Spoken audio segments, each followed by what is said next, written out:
Hello, everybody, and welcome to the opening ceremony of Learnathon21. I am Stephen Gong, the president and founder of Curious. Tonight, I'm joined by my amazing team, and together, after months of relentless work, we are so excited to kick off Learnathon21. Now, all of you should have received your participant booklet in your email, which contains tons of information. So if you ever forget about anything we talked about tonight, you can refer to your booklet. Now, before we go into the logistics of how the event is going to work, the prizes, the keynotes, and all that exciting stuff, I'd like to introduce the Curious executive team. We are the ones behind the event, 100% of it, and we're all students from across Canada. So I'll start with myself. I'm Stephen Gong, the president and founder of Curious.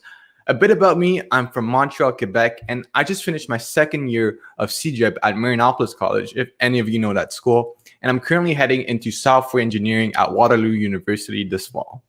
Here at Curious, I lead the vision of the organization, and I help out with all of our operations from social media to events coordination and sponsorships. So feel free to reach out. I'd be so happy to chat with you.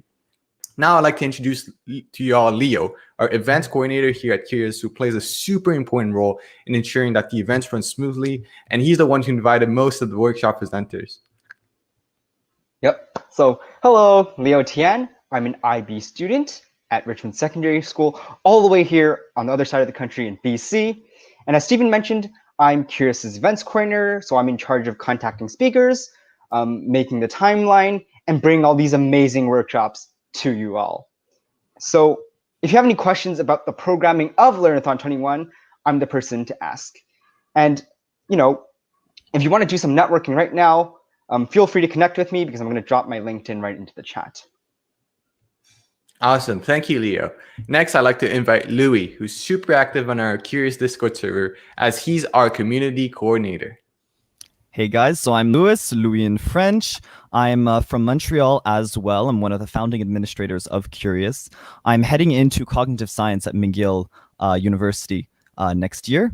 And I'm the community coordinator for Curious, meaning that I deal with all things community, from participant questions to registration to activity coordination as well, recreational activities. So if you have any questions related to those, I'm your guy. Thank you, Louis. So now I'd like to invite Carmel, our partnerships coordinator. So our partnerships team is the reason why there's so many companies today here offering you guys free goodies and prizes at the Learnathon. So yeah, my name's Carmel and I'm from BC, but I'm going to U of T for my second year in computer science and biology. And as mentioned, I help out with partnerships and sponsors who are supporting our event. So yeah, nice to meet you all. Thank you, Carmel. Now we have Emily Chu, Ishta Wadwa, and Frederic Janjour, who are our three executives working really hard behind the scenes. So unfortunately, they can't join us right now, but I'll do a quick introduction for you guys. So Emily is our social media coordinator. She's the one behind all of our beautiful posters that you see on Facebook, Instagram, and LinkedIn. Ishta is our second partnerships coordinator working closely with Carmel, and Frederic is our lead mentor and Google liaison. And together, all 7 of us form the Curious executive team. So throughout this event, if you have any questions or suggestions, don't hesitate to reach out to any one of us on Discord. Now I'd like to invite Louis to talk a bit more about our organization. So some of you may be asking yourselves, wait, what actually is Curious? Well, Curious is a provincially registered pan-Canadian youth nonprofit, lots of big words there, dedicated to empowering students to be actors of future change through code and encouraging them to embrace social good as a main objective in their projects. We organize numerous events throughout the year, all oriented towards students, designed to provide you with resources in your coding journey. Among our most notable events are our Friday workshops, our past Learnathon 20, the Curious Code Week, and our biannual hackathon Curious Hacks, taking place both in its summer and Christmas editions. To learn more about our mission and events, check out our website at curious.ca or follow our social media. Our brilliant partnerships coordinator, Carmel, will tell you more about that. So to keep yourself updated on all the upcoming events, make sure to follow us on Facebook, Instagram, and LinkedIn. Links are available on our Discord, website, and booklet. All recordings of previous workshops are also available in our YouTube channel, so be sure to check that out and subscribe. Speaking of our social media, we have been running a referral competition over this past month in which you can win a $25 Amazon gift card by inviting your friends to the event. Our lucky winner for this referral prize is Pogman.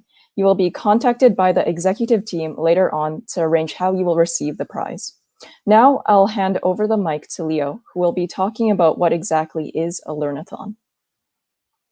No. So after hearing so much about Learnathon21, what exactly is Learnathon21? So Learnathon is a learning marathon for high school and stage up students where you get to learn how to code and run prizes all month long, all for free. And before we go into how exactly Learnathon21 works, I'd like to address some common misconceptions about our event. So Learnathon21 is not a hackathon. Although there are competitive prizes, our event is more on learning about the industry, gaining necessary competencies, and networking with like-minded peers. So think of it more as a series of workshops, which is kind of exactly what it is, or a career fair of sorts. And secondly, Learnathon is not a course and should not be treated as one. Unlike classes, none of these workshops are mandatory, so you can kind of pick and choose which one you would like to go to based on your interest. But we would like to encourage you to go to all the workshops because, after all, they have tons of fun topics to learn. Next up, Learnathon21 is mainly split into 3 parts. So the first part is the workshops. These workshops are partially interactive lessons given by mentors either from university or from the industry, and they cover a variety of topics. They take place 4 times a week, Tuesday, Thursday, Saturday, and Sunday from 7:30 to 9 p.m. EDT. And the exact schedule is written in the participant handbook, and we will also talk about it later in the ceremony. And they also take place in the workshop channel on our Discord server, so if you haven't joined, make sure to check that out now. The second part of our event are the challenges. There are challenges for each technical workshop, and they're hosted on Curious's own platform, Hack It Forward. So this event is meant to introduce you to our platform, and by signing up, you get a limited time badge, so make sure you do that right now. And lastly, by participating, you get to win one of the many giveaways and prizes by our amazing sponsors. So make sure you give the challenges a try and you participate on the server. And speaking of participation, I'll hand it to Louis to talk about the activities that we will have during our event. Thank you. So, Learnathon21 isn't just serious programming workshops and seminars. We also want to offer opportunities for Canadian students to bond and network, of course, because who doesn't love a good game night? Or movie night. Curious will be hosting 4 official game and movie nights in alternation over the course of the next 4 weeks, on Fridays, as always, in our beloved Hacking Lounge. They'll be a little more structured than our bi-monthly activity nights because winners will be bringing home prizes along with their glory. For movie nights, we'll be watching The Imitation Game, my personal favorite, and The Social Network, while game nights will feature Curious community favorites like Among Us, Wikipedia speedruns, Scribble.io, and Minecraft. Feel free to also use the Hacking Lounge to hang out with friends throughout the event, to listen to music, or to just chat. And if you ever see one of us in there, don't feel afraid to pop in and say hi. Now, moving on to the Discord server, this is our primary platform for discussion and programming. All essential Learnathon information will pass through it. For those of you who haven't done so yet, do go and join as soon as possible because that's where our first workshop will be taking place tonight at 7:30. The most important channels you will join will be hashtag introduce yourself and hashtag self-assigned roles. After telling us a bit about yourself in the first, you'll gain access to all other text channels in the server and become a Curious member. We also encourage you to use the second so that we know who we're talking to at a quick glance, and to assign yourself notifier roles for important events that might interest you in the server. Other important channels are on the screen here, but for the meantime, hashtag announcements and hashtag workshop are the ones to take note of for the important aspects of the event, while hashtag hangout is our zone for all casual convo. Now, during the Learnathon, as we mentioned before, Leo talked a bit about the challenges. So most of the workshop presenters have come up with challenges that you guys can complete after workshops. Now, these challenges are open-ended problems that will allow you to further your understanding of the topic, explore the topic on your own, and really unleash your creativity and problem-solving skills. We come back to this later, but it's important to note that submissions to challenges will play a very big part in the prizes you might win. And there are deadlines for these submissions to challenges. So on Saturday, June 3rd, you must submit to all challenges posted before June 3rd. And on Monday, July 19th, you must submit to all remaining challenges.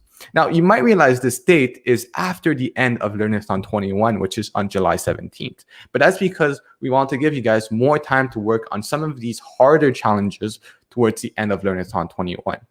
So what we will do is announce some of the prize winners days after the closing ceremony. We also have a dedicated channel in case you get stuck on a challenge. You can simply ask for help in the coding questions channel, and one of the mentors or one of our community members will help you out. So now we understand how challenges work, but how do you actually submit them? Well, we talked about Hack It Forward before, right? So this is our very own website for submissions, and it's very simple to use it. So to do so, you simply need to create an account. And once you go on the website, you will see different challenges listed. You simply select the challenge that you want to make a submission to. And once you click on it, there will be an option to make your submission. And then a form will appear. And after you have written all of your code, you can fill the form in, write the title of your project, write a description, and you can link to your GitHub repo. And after you have submitted, you can also check out the gallery, which is where all the other projects are submitted. As well, we have a channel called Hack It Forward Discussion on Curious itself. So if ever you run into issues, if you ever find any bugs, or if you have any questions, you can just chat on there, and one of us will be there to help you. I'd like to give a shout out to our sponsors for helping us make this event possible. So for our bronze sponsors, we have VoiceFlow, Postman, StreamYard, Balsamic, HyperX, 1Password, Coom, XYZ, Sticker Giant, and Tescade. Now on to the gold sponsors. We first have Metro. So yes, thank you for your contributions to the event as a gold sponsor. Next, we have Wolfram Language. We appreciate your support as a gold sponsor. And lastly, we have Rising Youth and the Government of Canada, Taking It Global, and Canada Service Corps. As gold sponsors, we're super grateful for your support in our Learnathon. Next, I'd like to invite Leo to talk about our schedule. Yeah, so we have tons of workshops in line for you all, including a talk on innovation through play from our keynote speaker for our opening ceremony, Dr. Cohn. And the rest of our workshops are, again, from 7:30 to 9 p.m. EDT on Tuesday, Thursday, Saturday, and Sunday. And we have topics such as intro to web development, intro to programming with Python, Git and GitHub for beginners, game development with Unity, creating a user login system with Coom, building an app with React, databases with MySQL, thinking like a game designer, intro to AI, data structures and algorithms with Java, APIs 101 with Postman, university student panel, design for developers, why do we even need big data? Intro to cryptography, computer vision, a career panel, and finally, our closing ceremony. And that is it for the schedule. If you want to rehash, you can always find it on the participant handbook, which offers a much more detailed version of the schedule. All right, I'd like to talk about the gifts from sponsors, but before, I'd like to make a quick correction that has been brought to our attention. So on the due date of the challenges, the first one is going to be July 3rd, not June 3rd, because that has already been passed. So sorry on our part, it's going to be Saturday, July 3rd, not Saturday, June 3rd. But going back to the exciting stuff, we have gifts for you guys that you guys can redeem right now. So first of all, we have a gift from Wolfram Language, where you can have access to Wolfram 1 for 30 days, which is valued at $25 for free. Then we have a gift from Cascade, which gives you 1 year free unlimited upgrades to their platform. XYZ gave us 250 domains. So the first 250 Learnathon21 participants can redeem their code in order to receive a free XYZ domain. We have also VoiceFlow, who gave us a coupon code to a professional license subscription, which is valued at $49 a month. And finally, we have Coom, which gave us a coupon code to a 3-month starter plan valued at $15. Now, to redeem all of these gifts, the instructions are included in our participant booklet, which is on pages 14 and 15. and there are detailed instructions there on how to redeem those gifts. For the giveaways, they are given throughout the Learnathon to curious members who participate the most. Prizes include Discord Nitro and a variety of our curious stickers. Now, as for competitive prizes, we have the Not a Pyramid Scheme prize. So anyone who shares this event will have been entered into the raffle for a chance to win Discord Nitro and more.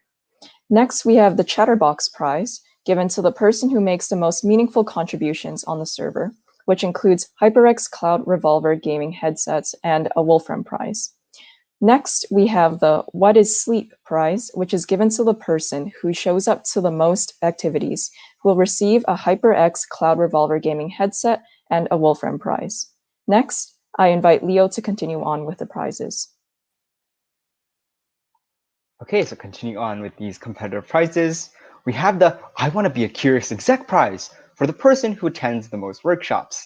And then we have the Game Night prize for the person who wins the most games during game night.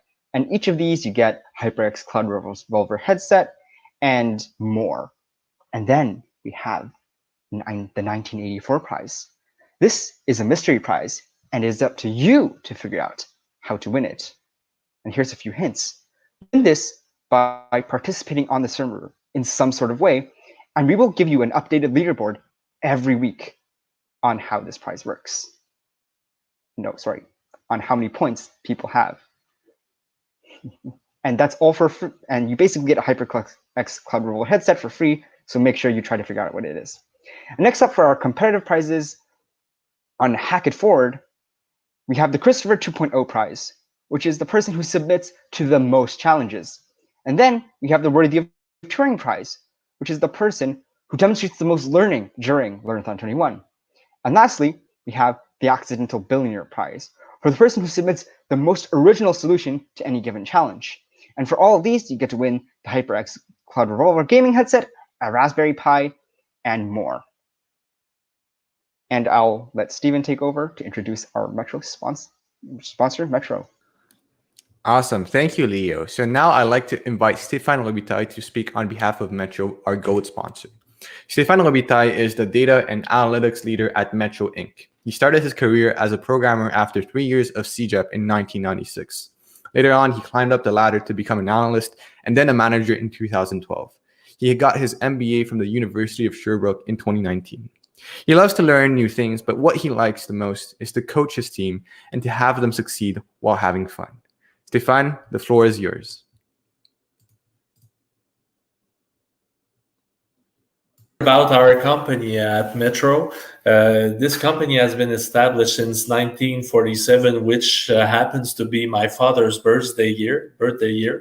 They own 950 grocery stores, 650 drugstores around mostly Eastern Canada. And we have about 65,000 employees, again, in Eastern Canada. What's great about that company is that it lets people work and go to school at the same time. So this is why, like Stephen said earlier, I came out of the CJEP, I got some experience in the field, and I could get my MBA afterwards. So this is great for people who want to get experience and get paid for it quickly, and knowing they can still go to the university afterwards. One thing that's really important for Metro too is to support you in your career path, meaning that we have people that want to be a manager at the end of their career. We have a path for that. But people like maybe some of you who really love to to develop new things and be a developer, there's a special track for that too. So in order to get the big bucks, you don't need to go into management like I did. You can also just use the development path.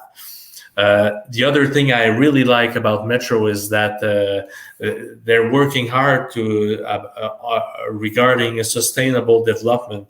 When we have stuff that's about to go to waste, before we do it, it goes there. We give it to the community, to the people who need it the most. And the other thing that everybody is talking about right now is diversity. Gender, where you're coming from. But for me, diversity is mostly about the interest of people. I like to get people in my team that have different interests in life. Like, let's say you don't need to be a programmer to be in my team. You love to do Photoshop stuff.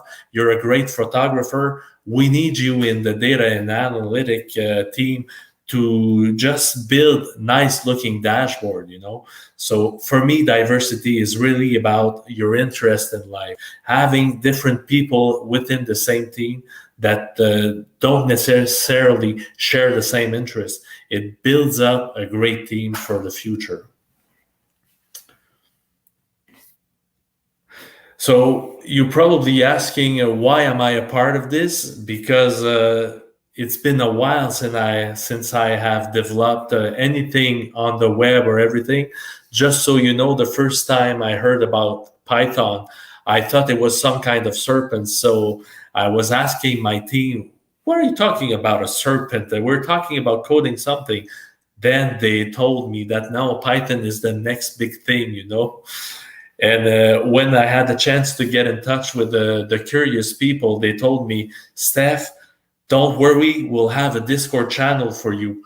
So it was the first time I heard about Discord. So I went onto the internet and I typed Discord to see. For me, Discord is kind of, an argument between people. And it was exactly what I found out. But just a couple of links below, I understood that Discord was the new thing that everybody is using. They spoke about Wolfram, Cascade, Coon, all that stuff. I have no clue what it is. So why am I a part of this? My role here, or what I hope to achieve, is to help you succeed in your professional life. I have a chance to lead great teams, and I understood quickly that what makes your value is 10% of your competencies, but it's 90% of your attitude that counts when you're on the work market. So my goal here within the next month is to help you understand your value, because yes, you can do anything you want, especially in the upcoming years. Everybody's looking for someone special to bring into their teams, and it's important for you to know that the more you fail, the better you become. I really think that if you fail fast, you become better a lot faster. So this is something that's I hope you understand, and this is why I'm part of this curious Learnathon this year. So if you have any question, you want to talk about your professional future, you're having difficulties to see, should I go into the computer science or not, just contact me. Because of my friends at Curious, I now have my own Discord channel, or Metro's Discord channel. So feel free to write anything there. I'm looking at it every day. Or you can also email me at this following address. Thank you. And now I'll give the mic back to Leo. Thank you. Yes. Thank you, Stefan, for your amazing talk. And next up, we have our keynote speaker for this ceremony. John Cohn is an MIT IBM Fellow at the Watson AI Lab with over 120 patents. He co-authored 40+ papers, and he's best known as the engineer scientist in Discovery Channel's The Colony, a show where the cast had to use their ingenuity, creativity, and engineering skills to survive in an environment simulated to be after the collapse of civilization. Now, you would think that John is a very serious, no-nonsense person, but this couldn't be further from the truth. He is also a dedicated maker and IBM's very own professional mad scientist. Above all, he understands the importance of play in the creative process, and in our lives. Now, what you have all been waiting for, John Cohn. Hey, thank you so much, Leo. Can you see me? I'm new to StreamYard, so I'm going to practice what Stefan says about failing fast. This may be rough. Can you hear me, see me? I'm hoping that's a yes. Yeah, Dr. Cohn. So you have a PowerPoint presentation, that is correct? Yes. But can you hear me and see me? Yeah, we can hear and see you. So let's go ahead and get that shared with everyone. All right, here goes. Let's just see if that works. Let's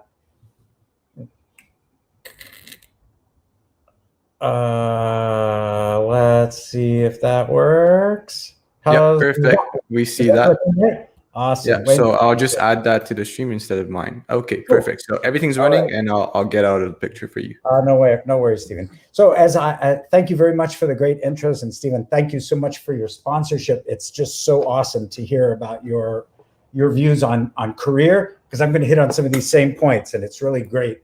So I'm going to talk about something very serious, and that is the importance of play. Now, I'm going to tell you about this from a perspective of having done a lot of this for a while. Leo, you gave me that great intro, but I think the one thing that you forgot is that I am a tremendous nerd. And I know that I'm in really good company here at Curious, because I was just looking at some of the backgrounds of some of the people. And, it is true. I've been at IBM. I'm old. Okay, let's get over it. But I've been a nerd for a long time. When my mom was moving the other day, and she found a little piece of paper that I wrote when I was 8 years old, and it said I wanted to be an engineer and I wanted to go to MIT. And I got both those wishes. I actually wanted to be an astronaut, but I was told I wasn't good enough looking because I lived near all the astronauts in Houston. Anyway, I went to the nerdiest school. After I graduated from MIT, I went and worked for the nerdiest company, where I still work at IBM for 40 years. Well, okay, I exaggerate. It'll be 40 years, August 3rd. So in just over a month. So 40 years at IBM. And well, let's see, actually 44 years of being involved with MIT gives me a pretty interesting perspective. But I want to introduce you to a couple of other people that helped me tell my story. The first one is my late father-in-law, Gabriel Mariano. Awesome dude. He was also a maker. He was a first-generation American. And I should say, while I'm American, I'm a virtual Canadian. I'm about 45 kilometers south of the border and about 100 kilometers south of Montreal. So I someday hope to meet you all. But it's a bit far right now because of the pandemic. But my late father-in-law, Gabe, he spoke Italian at home. And just a great guy, loved making things, always talking about making things. He was hired right out of high school and sent to a college, IBM college, to become a mechanical engineer. And he loved making things all his life. He made like these giant robots. He's this short guy right here. He made this giant robots for actually putting chips on packages for some of our earliest supercomputers. They were made out of granite and had servos and everything else. The only thing that we didn't agree on is that, I use metric, he used English, but we agreed on one thing, which was how powerful it is to use your creativity and make stuff. But the thing that he made, so he worked at IBM for 36 years, so me 40, him 36. But the thing that he made that I like the most is my beautiful hippie wife, Diane. Diane is an electrical engineer. She has a master's degree in electronics from University of Southampton in the UK. And she is also an amazing maker. She worked at IBM for 8 years.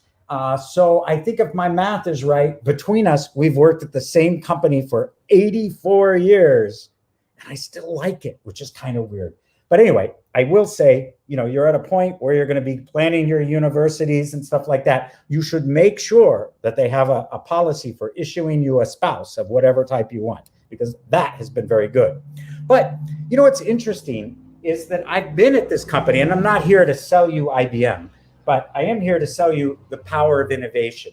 And one of the things that happened is a couple of years ago, IBM, my company, turned 100 years old. It was a big deal. As a matter of fact, last Tuesday, my company turned 110, if you can believe it.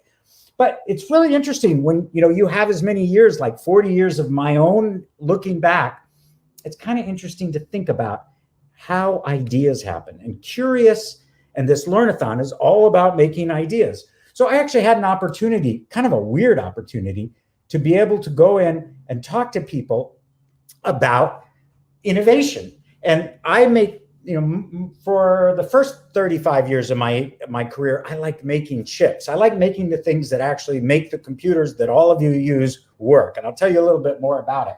But when I looked back over 100 years then at the industry, and now 110 that I can actually see, it's really interesting because the way that computers work, they still basically do the same thing, but they've evolved like crazy. And I had to go tell this story because I'm the oldest and funniest looking person in my state for the state of Vermont, where there used to be about 7,000 people. So I had to go into the governor's office. And it was really funny because the morning of the company's birthday, in the Burlington Free Press, which is like the New York Times of my tiny place of Vermont, it said IBM, it said 100 years. And it had a picture of me holding a semiconductor wafer. And I walked into the governor and he goes, "You don't even look like you're 80. And I was like, "Good." Anyway, I was there to tell him about how things had grown in computing.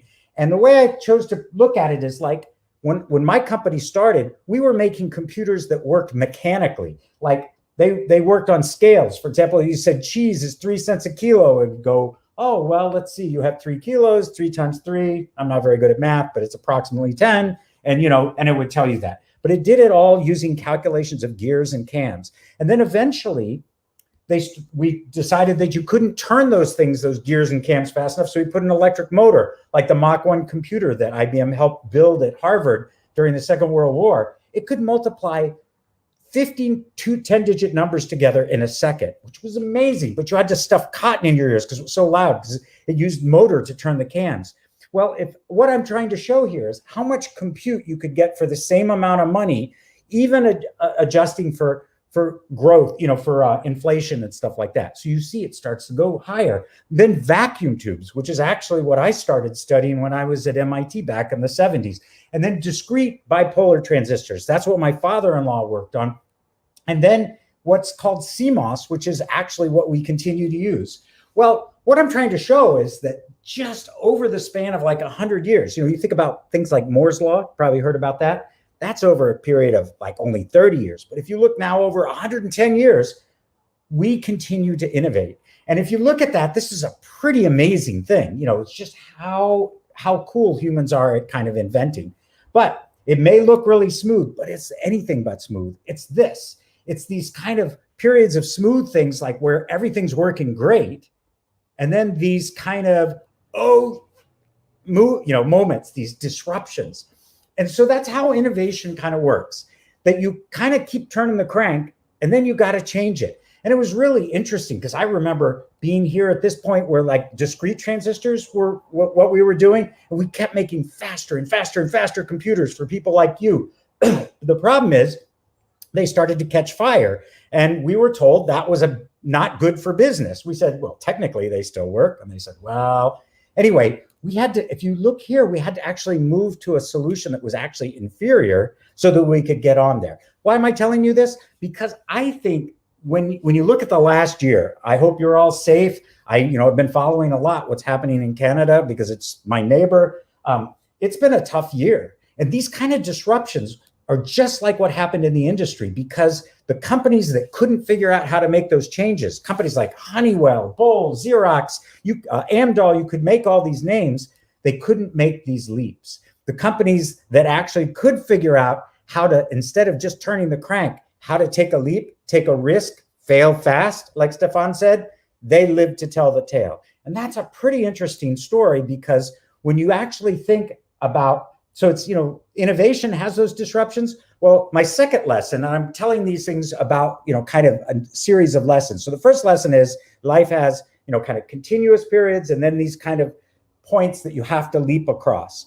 Well, my second lesson is that our lives have that. And if you think about the last year, having to be locked down, having family members who have gotten ill, or hopefully not to you, but have passed away, disruptions in supply chains and industry, These are the same kind of challenges that happen in our life. And while it's not how much money you could compute, if you look at your span of your life, my life is different than your life. Everybody has a different path. But instead of how much compute you could get, you could think about what your life objectives are. You know, how much fun you have, how much money you make, how much responsibility you have, or 1 over the amount of hair you have, whatever. You're going to have a period like this is going to have these smooth periods and these discrepancies. I mean, for me, it was pretty easy. I knew I wanted to go to MIT when I was 8.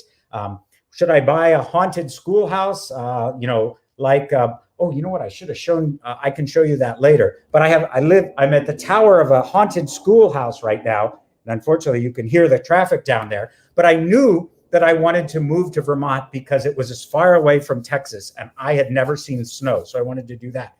Then, who do you marry? Well, IBM issued me a wife, but they had nothing to do like, should we have kids? How many should we have? Company couldn't help me make that decision. Should I go back to grad school? Where should I go? Like Carnegie Mellon. Should I get a tattoo of my company in a place that I can't show anybody? Which is true, but it was a henna tattoo and I did it to scare one of my kids. But anyway, and then I'll talk about some other disruptions, sometimes that are very hard, sometimes they're very fun. What I would say is that a period like now, where you are in your life, this is the most unprecedented, set of challenges I've ever seen in my 62 years. The way you move through the world when you are challenged, taking risks, failing fast, and having some sort of what is your secret to move through there will define how satisfied, how much money, and everything else. And it has to do with being bold. Well, let me tell you a little bit. It has to do with being bold, but I had a different view on it. And that was, because your mileage is going to vary. You're going to have your own kind of path. But I was trying to figure out something, and it was a couple of years ago, that what was it that had made, me still very happy and productive after, if you count everything, about 45 years of working. Well, it kind of came to me in a really weird way because I got a really scary request. My 3 kids, my youngest kid asked me to do something really scary. He asked me to give a talk at his high school honors graduation. Now, Leo was very nice. He asked me to come give this talk, but you know what? If this talk sucks, am I allowed to say sucks? Yeah, let's just say, yeah. If this talk sucks, I'll never see any of you again. And I'll live about, I'll be able to go on my business. But I knew that if I sucked, I live in a town of 4,000 people. Well, actually, I live in a town of 300 people, near a town of 4,000 people. And if I sucked at the high school graduation, I'd have to move. And so I was trying to think of what would I tell people who are that age. They were about 18, 17. From what I understand, that's about sort of where you all are. You're kind of doing your CJAP or you're graduating, what would I want to tell you? And what I really tried to figure out is what would I want somebody else to tell me that kind of helped, what was the secret? There's no one secret.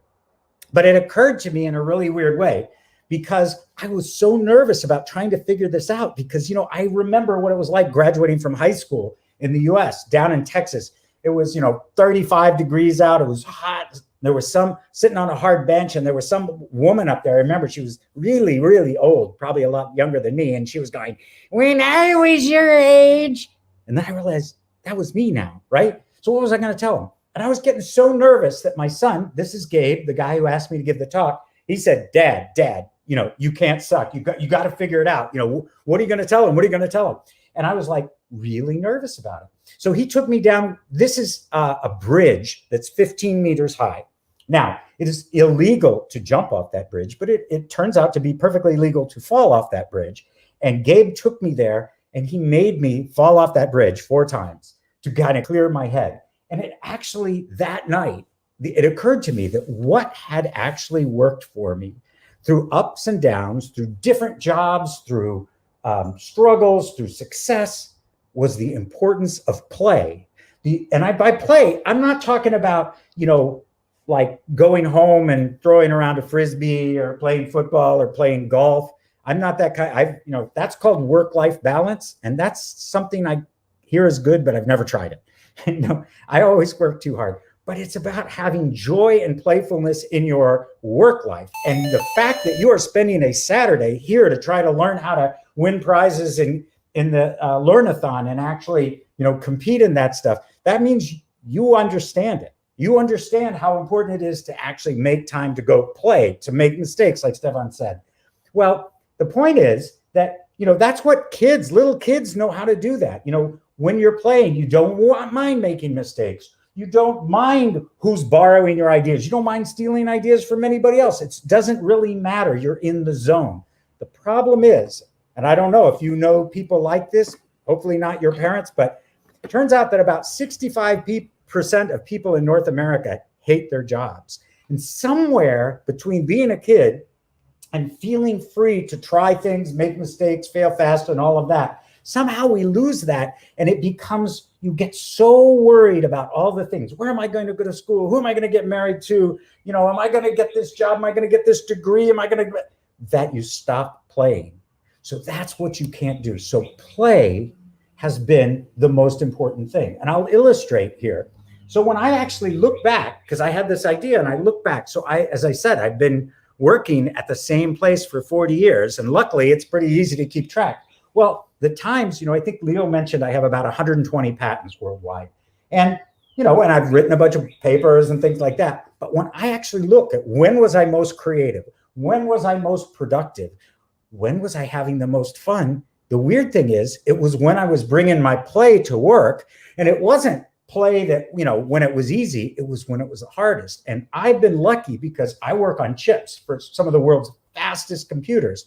And a large number of those fast computers were actually video games. Now, you're younger than this, but your parents probably learned on video game chips that I worked on. This was PlayStation 3 by Sony and Toshiba and IBM. This is Xbox 360. This is the Nintendo Wii. And this is the Power 7 processor in the Jeopardy gaming processor for the IBM Watson.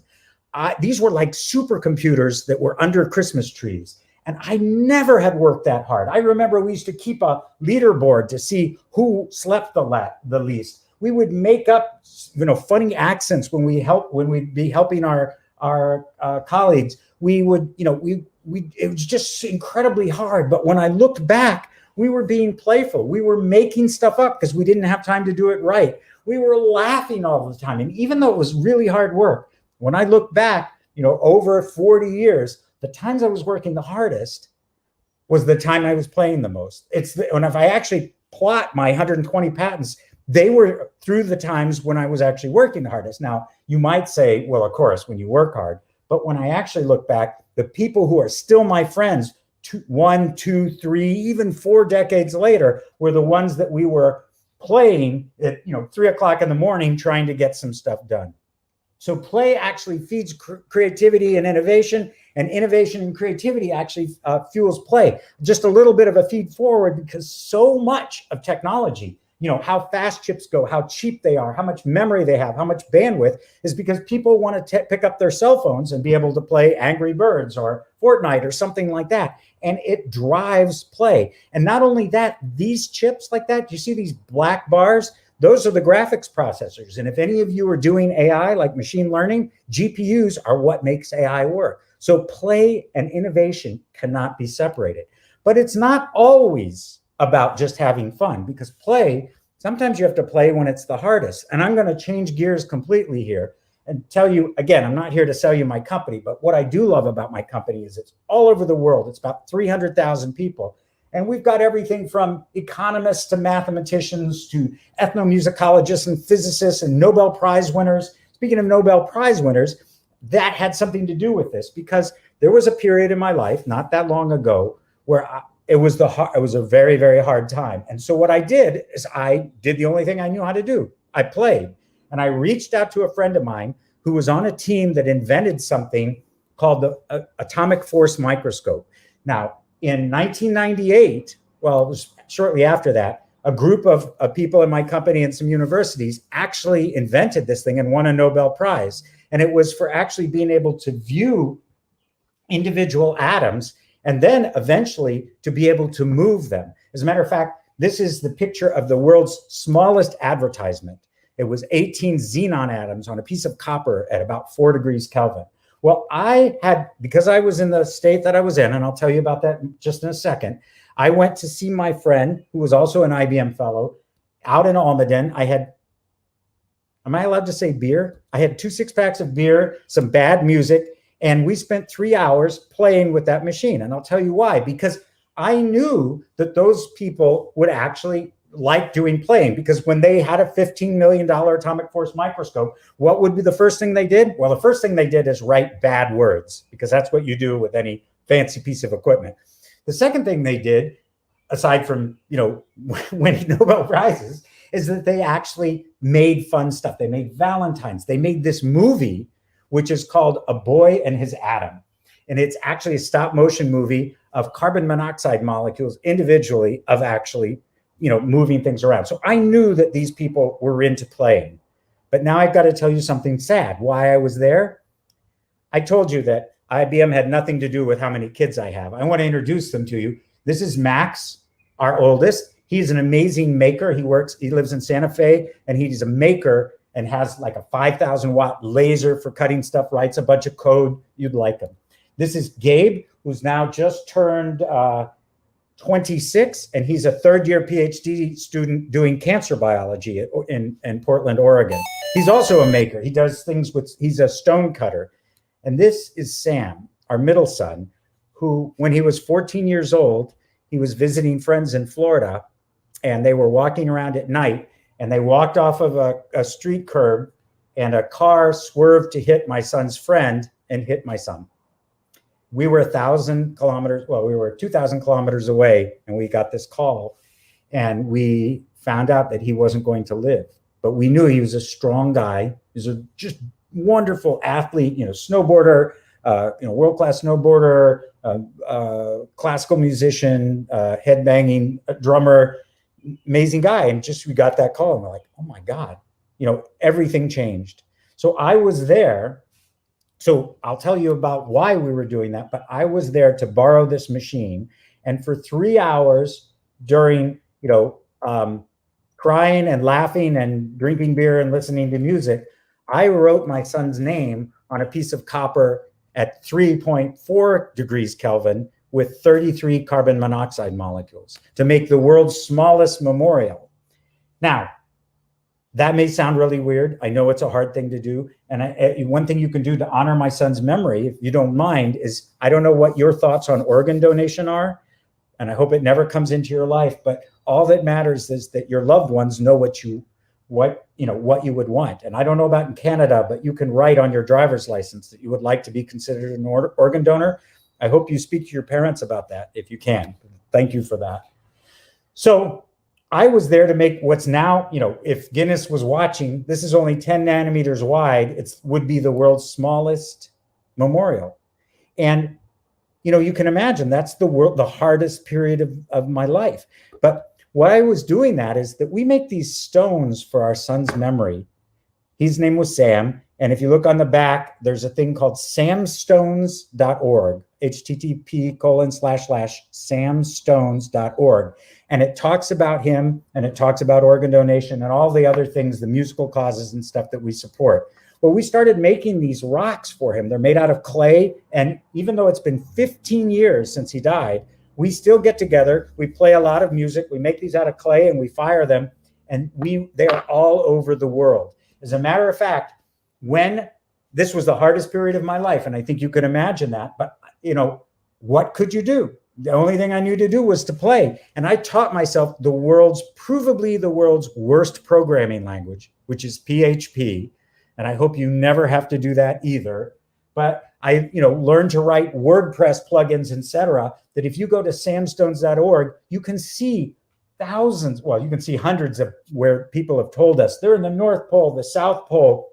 They've been up in space. I'm making one for a CubeSat that will go into orbit. There's one crossing the Atlantic right now and an autonomous ship. They're all over. And it helps us spread our son's spirit through the world. And even though it's a very, very serious topic, it's fun. It's really been fun. We've met so many people. People have sent us the weirdest pictures. Some I can't even share with you. But play makes you more resilient. And as I was trying to get back into the world, because I think you would kind of imagine that it's a pretty weird thing to, when you go through that loss, everything seems different.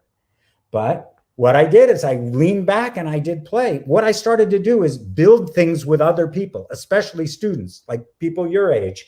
So I'm a member, I belong to a club. I told you I went to MIT. I'm a big MIT fan. As a matter of fact, I helped start VOMIT, VOMIT, Vermont's own MIT club.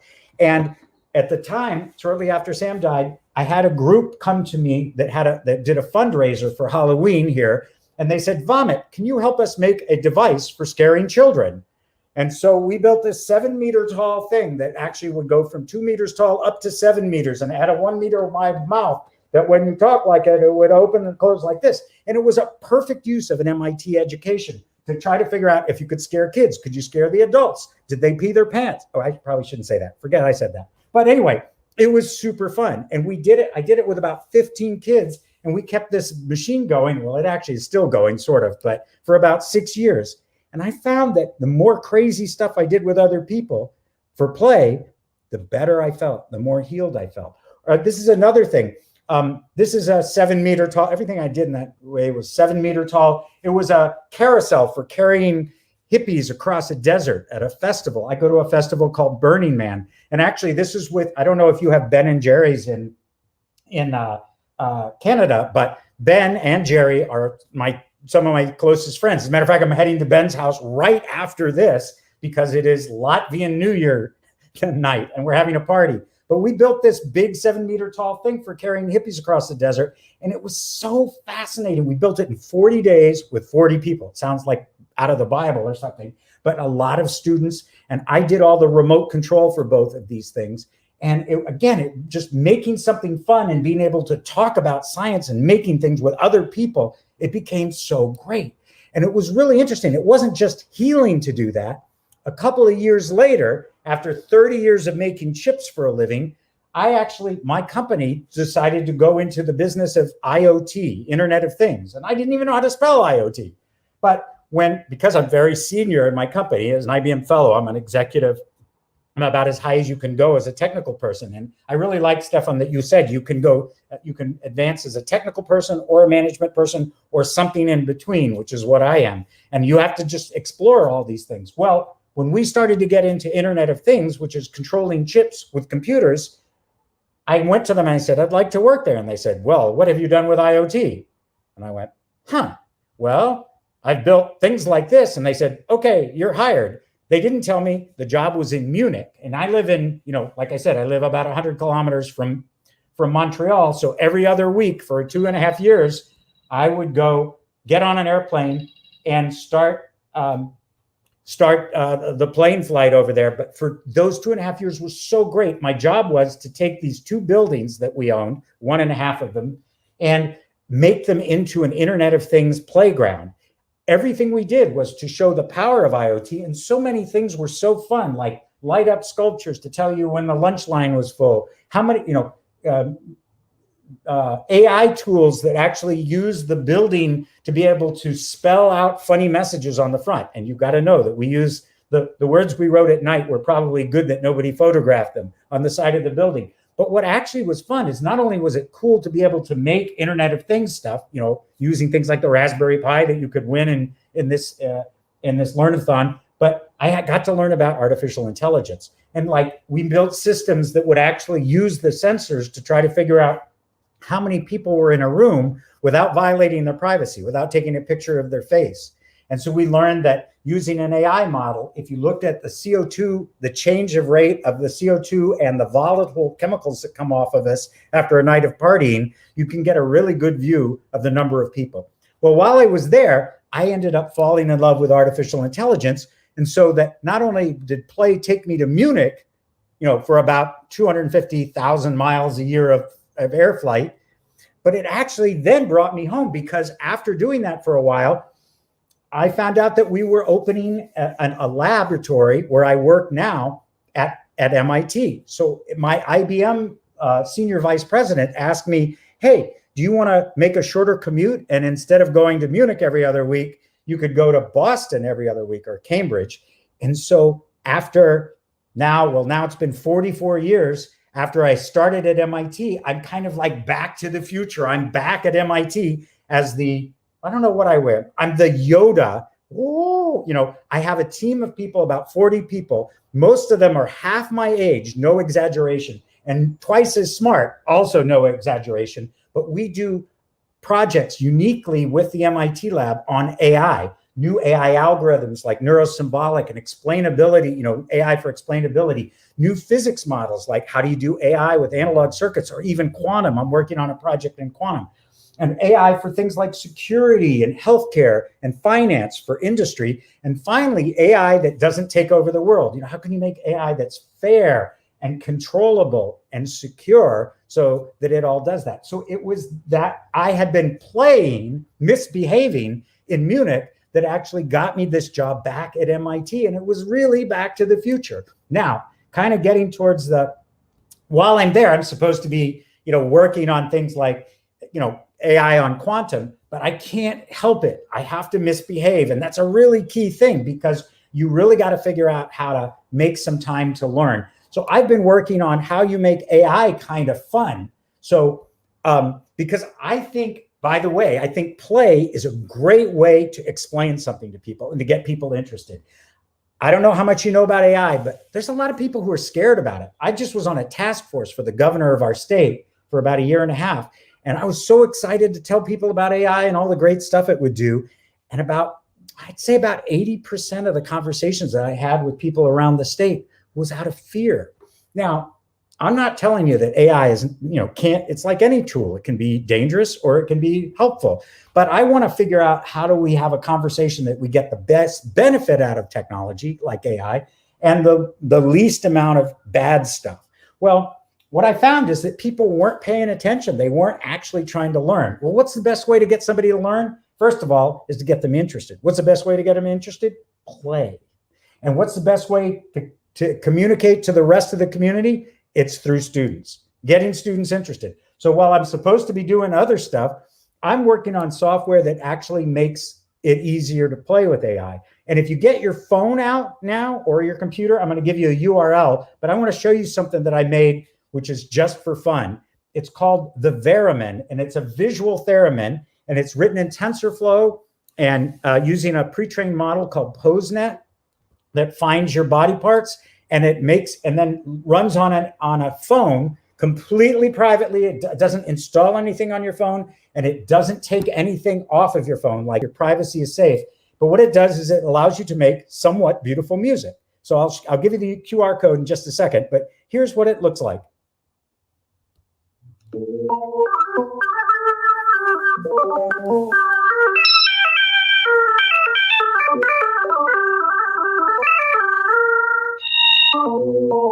Yeah, I'm wearing that same shirt. So I see somewhat beautiful, but it also can be used to drive things in the physical world. It uses a protocol called MQTT, which I actually run all through my house. So it can run my Tesla coil too, and make even less somewhat beautiful music.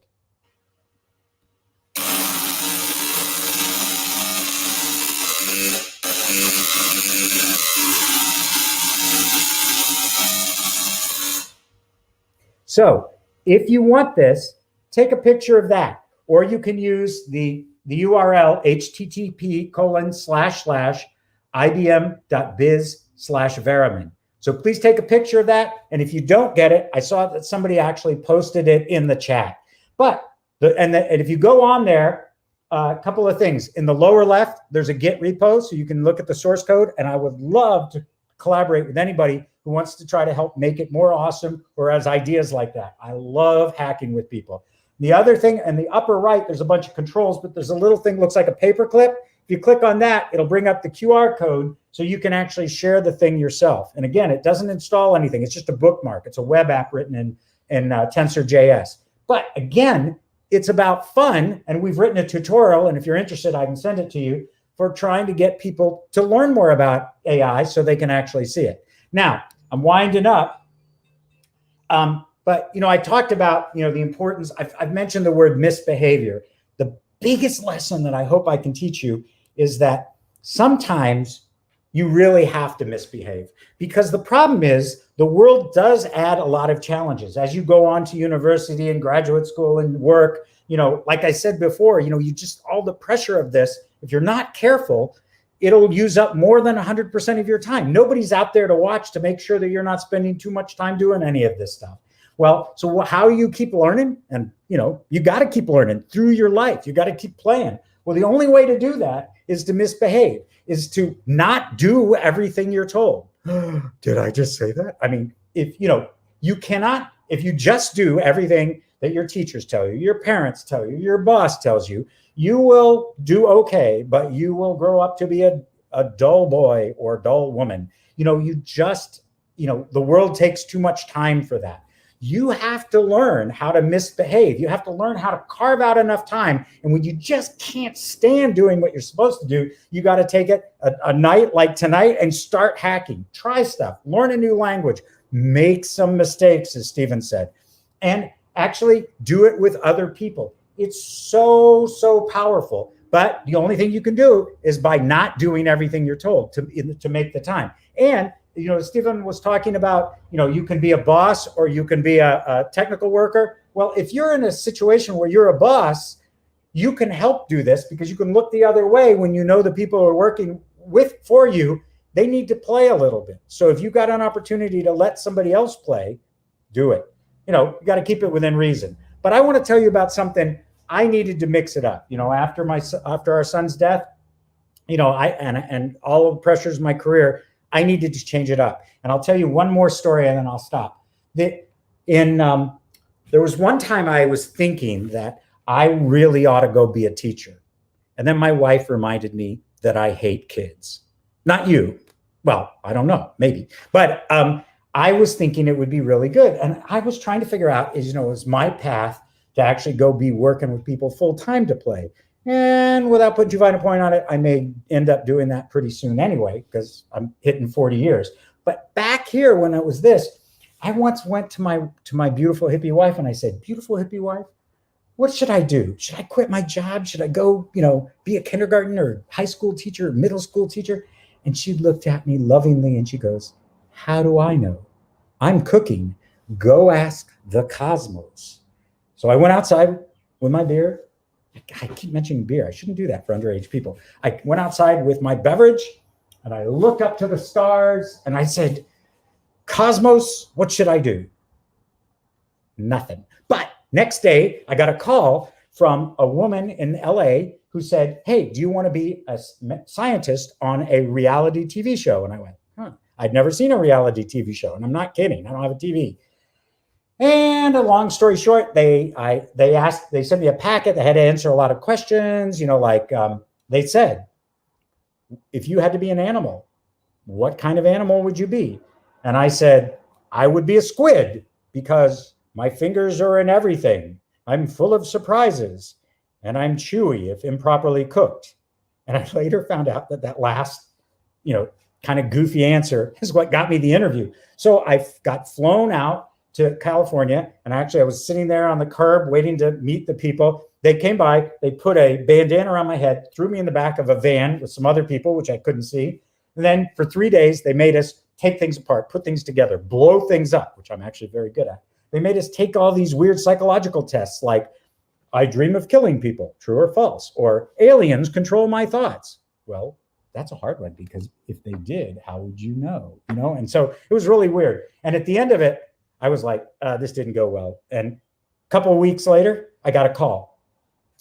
And I said, I knew it wasn't going to work. And they said, nope, you're on the show. You got to be out here for 2.5 months and you can't tell anybody where you are. And I was like, So then I called my boss and I was like, beep, beep, you're going to beep your career, your beep. Anyway, long story short, this is what happened.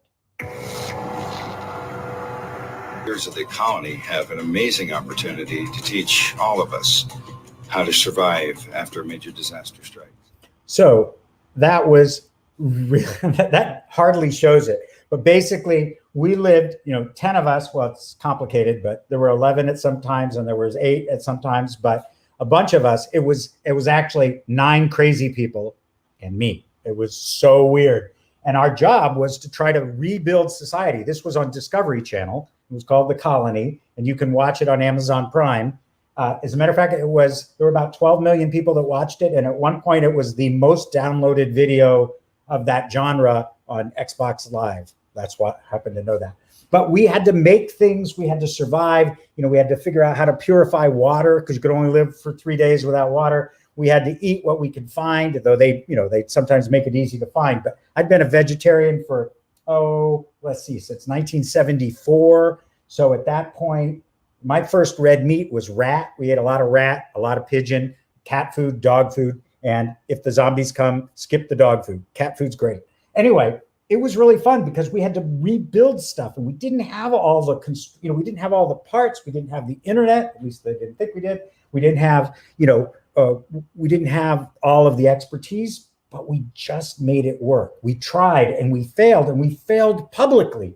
And we actually, at first, it was very hard. We didn't want to share our ideas, but we learned how important it was to be able to ask for help if you needed it. Sometimes we feel that asking for help is a sign of weakness. It's a sign of intelligence. And sometimes we would, if you were in a position to help somebody else, you could really help them. I remember trying to turn over a car to get the alternator out. And I was going to try to do it with a chain. And then my buddy, who always called, I can't think of the technical term. He was an angry person. And he came over and he goes, "You professor, you beep, beep, beep." Just kind of whistled, and we all came and turned the car over. And it just kind of blew me away. Well, it was a great lesson in just working under constraints, just like a hackathon, only it was 59 days. But I learned all these lessons about giving help and not being afraid of failing and playing on, not worrying what people thought. But I'm going to leave you with the last lesson, and probably the most important one. And if I understand who you all are, you're all very, very accomplished. You're young, technically brilliant, and you're getting into a field. I've said this a couple of times in this thing, is it's so easy to worry so much about the future. As I hope you've seen, you can't predict what the future is, but if you are loose and you're playful and you don't really care and you just go, you're not terrified, you just move forward. And with a playful attitude, you'll be okay. And the main thing that gets us to freeze up is fear and worry. So the big lesson is don't worry so much. Well, this whole show, when I was there, I kept having to remind myself of that. I'm going to make a mistake and 12 million people are going to see it. I was the dirtiest colonist. What did I look like? Who cares? I didn't really matter. But I think there was the thing that really got to me about worrying so much is I'd gone through this entire show, then we finally escaped at the end, and then I had to go back to work. So I went back to work, and I hadn't seen the show. It takes months. We finished in May, and the show was coming on at the end of August. And right before the end of August, I got a phone call to come down to our headquarters of IBM, big company. I sat down with the number 2 guy at IBM, and he was really fascinated that an IBM fellow, someone who was a senior executive at IBM, had been on a reality show about science. And I'm sure he had a very different idea. But we were supposed to talk for 20 minutes. We talked for 2 hours. And he was so interested in this, but I hadn't seen the show. And I was driving home feeling pretty good about it. So I called one of the other guys in the meeting. I said, "Well, what do you think?" And he goes, "Oh, it'd be great." I was a little worried because every third word in this is beep, only it wasn't beeped out. And I was like, I wonder how my employer is going to like about that. He said, "Don't worry, as long as you kept your clothes on." And then I remembered day 3, it didn't rain much. This was in Southern California. And what had happened is it started raining, and we had been we'd been in the same clothes for almost a week at that point. We had been walking in the water. We all slept on the same bed that was just made out of cardboard that we could find. And we were dirty. I stunk.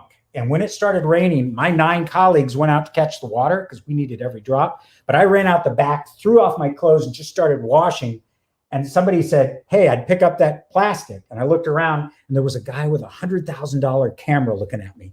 And I went, "Come on, man." He goes, "Come on, pick up that plastic." So I picked up the plastic, took the rest of my shower. I never thought about that. That was day 3 out of 59. Well, I was watching, a couple of weeks after that meeting, I was in LA with my wife watching with 160, with about 45 of my friends actually watching the beginning of this thing. And this is the last 45 seconds of the thing, of the first episode. And I saw it the same time everybody else did. And this is after I picked up the plastic. I was pixelated and I thought, oh my God, I've ruined my career. You know, I was like, oh, my parents are seeing this. My kids are seeing this. Number 2 guy in IBM, my boss, everybody's seeing this. And I was so worried that I had blown everything. Well, the funny thing is I went back to work the next day and people were telling me how funny they thought it was, how much they liked it. And I had totally, but I was still pretty convinced that I had, you know, I'd have to quit. I'd have to just give everything up. A couple of weeks later, I ran into this number 2 guy in IBM again at a meeting. I thought, here it comes. And he came up to me and I was just like getting ready, like, okay, I'm going to quit. And he came up and he goes, I love that show. You know, you made this thing and you made that thing. And I thought, okay, here it comes. And he goes, but you know what? You know, that scene where you were getting taking a shower, you should get more sun. And it just struck me that I had made this huge story in my head about how this was going to ruin everything. And it was turned into be a great thing. I ended up being on IBM commercials and stuff with my clothes on. But the point is, don't worry so much. So in, you know, ending this up, I want to just tell you, you know this now, but don't ever stop playing, because we don't stop playing when we get old. We get old when we stop playing. And that's a real bottle cap that I found. So I want you to go out there and make some beautiful stuff, keep playing, and really, really enjoy the Learnathon. And I'm just so happy to be here with you. And thanks very much. And now what happens? How do I unshare? Yeah. Unshare. Hey, Louis, you're muted, just letting you know. Okay. Thank you. That's a safety feature of mine. Thank you, John. That was an amazing talk right there. The importance of innovation through play. I definitely want to be a mad scientist myself and getting a PhD and all of that when I'm older. So now we will move on to our Q&A portion of the opening ceremony. So if any of you have any questions, feel free to ask them in the chat right now. Right off the bat, we do have 2 questions. So the first one was whether the challenges are in teams or solo. And this is one that I've gotten a couple times. So I'll tell you now that you can do your challenges in teams. You can do your challenges with whomever you'd like. However, there is only one prize per winning submission for the challenge. There could be multiple winning submissions, but in terms of the specific prize that's allotted to the submission, there's only one. So use that how you may. Basically, you can do it with teams if you decide that one of you gets the prize and the other doesn't, or you try your chance. We'll see. How participation is measured? Well, participation is measured in a qualitative way for some of the prizes. For example, the I Want to Be Curious Exec prize and others like that. However, prizes related to presence at workshops and at the game nights are obviously measured by taking attendance. And then the 1984 prize is measured by a bot. And we won't reveal anything else, but it is countable. All right, let's see. Any other questions in the chat? Yes, definitely. If you also have any questions for John, please do type them in the chat. Nope. Very silent. This sounds just like the end of a workshop. No questions, eh? All right. Well, thank you all for being here. If you do have any questions in the future, feel free to type them in #general or #Learnathon questions. We'll always be there to answer them, and we'll try and answer them as quickly. Oh, there is a question. All right. So what do you think of the representation of Canadian universities at IBM? Well, we have a huge presence in IBM, especially in Toronto and Markham, where we have a bunch, and I work very closely with them. Of my, there are about 90 people who are fellows, and I would say I think I know 15 to 20 who are from Canada. The interesting thing is that the Canadian people are just like the American people, only nicer. And the only way you can tell is they are just pathologically polite and nice. So I think that they're very well represented. We have people from Concordia. We have a lot of people from University of Toronto. We have a lot of people from Queens, UBC. So it's kind of interesting because it's almost easy to forget that it's another country. because it's so intermingled. The way that the telephone systems and everything like that are completely mingled. Like I said, the only difference is you are all nicer. I think you might even be smarter too, but I'd have to do a scientific calculation. What about the upper executive roles, by the way? The person was curious about that as well. Quite a few. I'm just thinking of people who are senior, like my friend Gary Schneider is Canadian. My friend George Galambos. I'm trying to think about the absolute. If I go look at our the CEO on down, I think we just switched over to a male. We've had a woman CEO for many years, and I think 2 of the SVPs are Canadian, but pretty well represented. I think one of the things that also that Stefan talked about with Metro is diversity is really important. So my company believes in diversity, but I think from an invention, I meant to say this, whether it's geographic diversity, or as Stefan said, of intellectual diversity, not only people with different experiences, but even people who think differently. I'm dyslexic.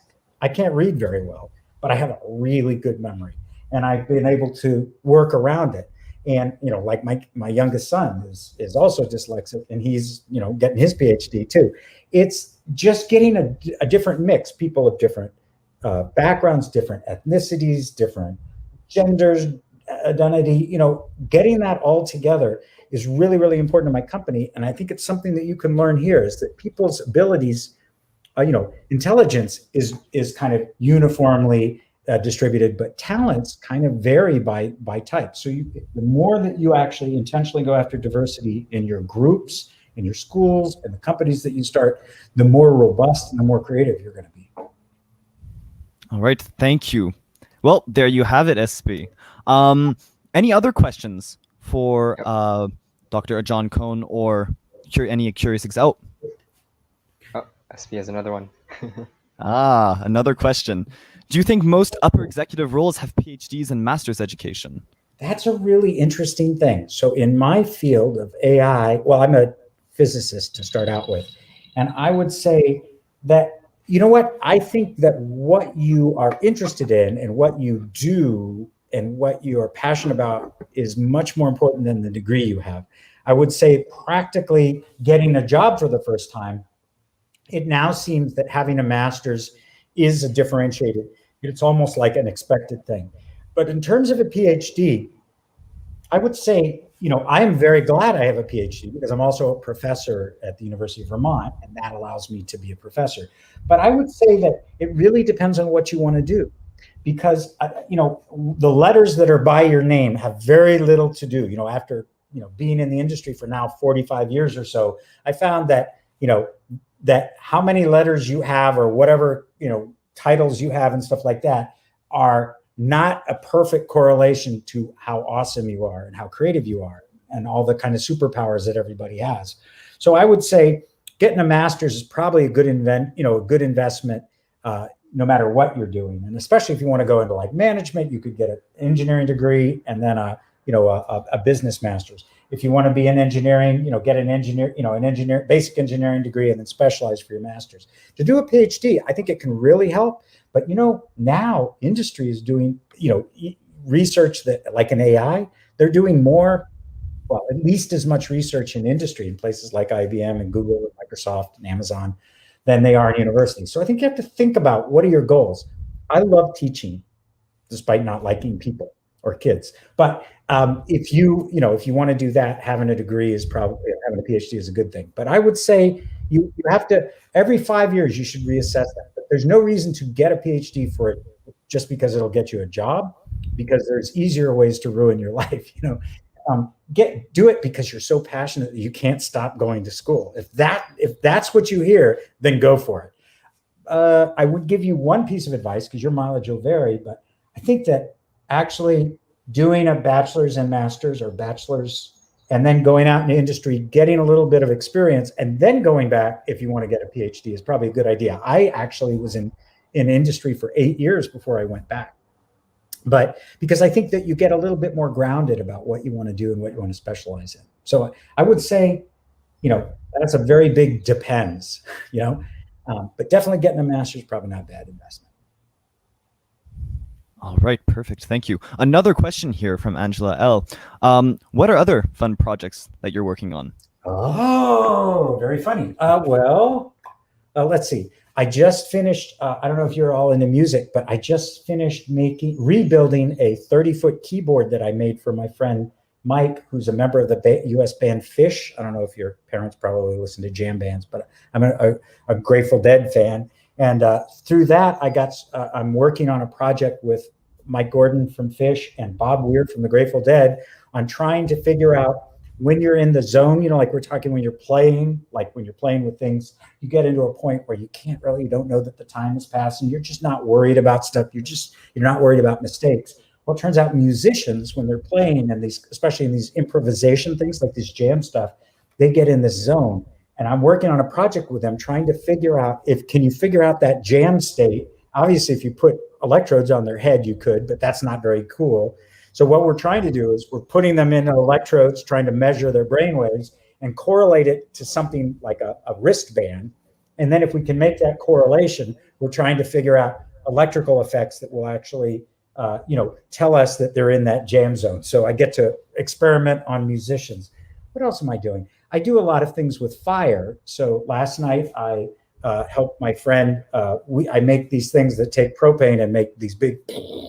And I've done them I've hooked it up to a ear clip so that it would read my pulse. So I had a flamethrower that would go to my pulse. What else have I done? I actually can send you a link. If you go look up johncohn.org, JOHNCOHN.org, there's a link in there called Nerd Cred. And there's a bunch of dumb projects that I've built. It's not a very complete website, but there you can see a bunch of stuff that I've made and movies and stuff like that. So John Cohn, Nerd Cred. I can give you, I can figure out how to, somebody go look it up. It's johncohn.org and then nerd-cred. If you post that, you'd be able to see some projects. But the whole cool thing about the interwebs these days is so many people are making cool stuff out there that I learn more from people your age making stuff. Anyway, never stop making stuff. Oh, AI, a lot of AI questions. Lots and lots of AI questions. When will AI take over the world? I'm not authorized to respond. You know what? There's no question in my mind that AI, there will be that singularity moment where AI surpasses us, at least in certain types of things. But I think that I tend to be an optimist. I think it's part of our evolution. And I think if we can figure out how to make AI principled and fair, we'll cooperate with it. I mean, the fact is, I always work with people who are a lot smarter than me. And, there's not a single measure of value.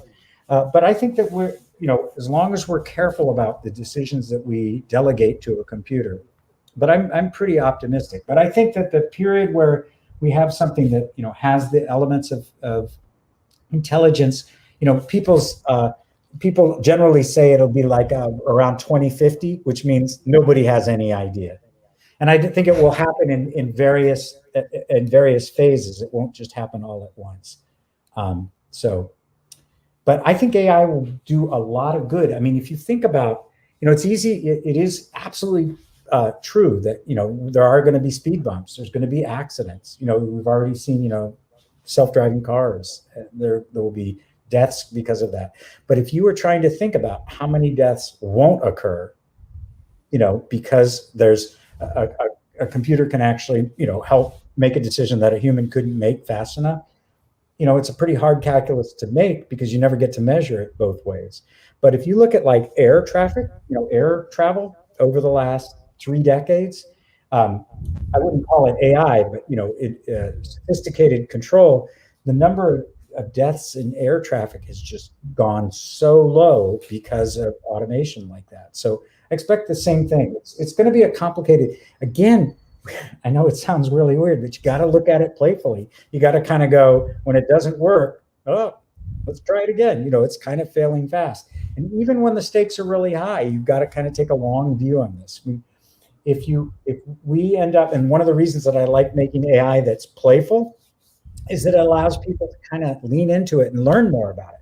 Because if you just get fear, fear would stop. If you look at any major technology, electric power, communications, fire, people are afraid of it, and justifiably, but you can't be paralyzed by fear. What is my favorite coding language? You're going to hate me for this, but I love Lisp. I do most of my day job in Python, but I love JavaScript. But nothing could beat Lisp for mind bending. Here's another fun one from Mako. To one mad scientist from one mad scientist to one mad scientist to an aspiring mad scientist. How do I convince my peers that explosions are just happy accidents? Oh, well, are they? I would say this about accidents. My wife is really awesome. Diane is really awesome. But she's really been mad at me that I can recall 3 times we've been together for 39 years, and 2 of them involved explosions. So as an adult, I have to tell you, explosions are great, but you really have to be very, very careful. But I do think that, so I don't think you should have accidents around explosions, but I think with the right, fearlessness and care, safety, as we say at Burning Man, safety third, you have to be very, very careful. But I think that actually getting people to viscerally feel something and to be able to see something that they don't expect and have something go, big sparks or fire or smoke rings or something like that, allows you to explain it and allows you to have a good conversation about technology. I just want to be very careful. I am very, very careful about, as somebody who works with explosives and works with fire, I am extremely careful, meaning that I always have somebody check my work, et cetera. But I do think that explosions